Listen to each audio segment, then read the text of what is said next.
掃描護航新世代數碼防禦領袖訓練計劃係由掃描青少年慈善基金主辦。3、2、1，啟動！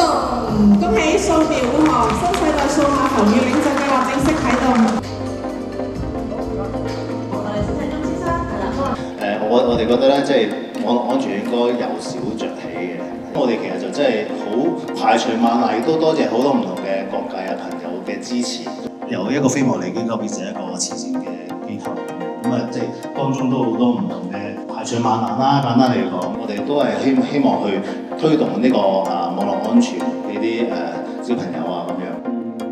咁今日咧，我覺得就係我哋同叫我哋同大家分享一個咧，我諗就係我哋嘅青少年都係離唔開手機㗎啦。咁就係我哋可以講所有嘢，我哋都同數碼有關啦。其實就係包括我哋喺社區咧，我哋都做一個叫做有知識長者數碼公用計劃嘅項目。呢個我哋有數字化嘅。咁啊，今日咧就好高興咧，叫出席我哋掃描護航新世代數碼防禦領袖嘅項目係咧係要你翻出嚟資料嘅。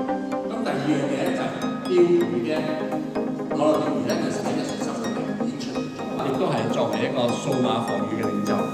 最後咁希望咧喺學校裏邊建立到呢一種文化，可以成為社區嘅一道防線。好多謝咧呢個護苗青年慈善基金咧，請我出席今日活動啦。咁出去講溝嘅時候咧，好多時啲中小企啦，或者啲學生都會話，大家嘅第一好奇心係要有底線。成日有問題咧，我哋 IT 同事負責網絡安全嘅概念之下一齊成長，希望咧將來咧一齊守護香港啦，又或者咁網絡攻擊係可以去到咁樣嘅地步，咁去到咁嘅時候，大家點樣去應對咧？因為網絡嗰個攻防戰咧係比實體係難度高好多嘅原因。網絡攻擊咧，你嗌個 AI 去幫佢去做攻擊咧，佢係好樂意咁同你不停咁去做。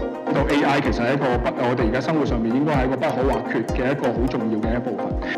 其實有啲嘢可能老師都可以幫到你嘅，但係如果有 AI 呢個工具嘅話，可能有啲問題可以更快咁解答，節省時間啦。我覺得更大嘅意義係俾一個平台俾我哋可以自主學習多啲咯。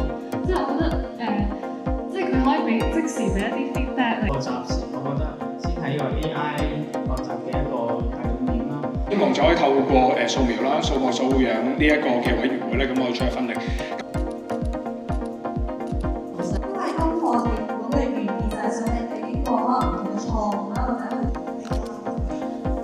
先嚟嗰啲價錢，世界而先有呢個思考方法，呢個咧亦都係平常人去思考嘅時候咧，好多時候即係可能講緊30-40年前已經有 AI 㗎啦，有嗰啲嘢就係好簡單嘅邏輯嘅 AI。其實就係唔使理啦咩即係限制㗎嘛。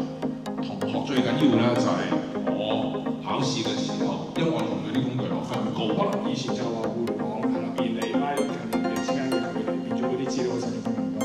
咁但係而家就直情係再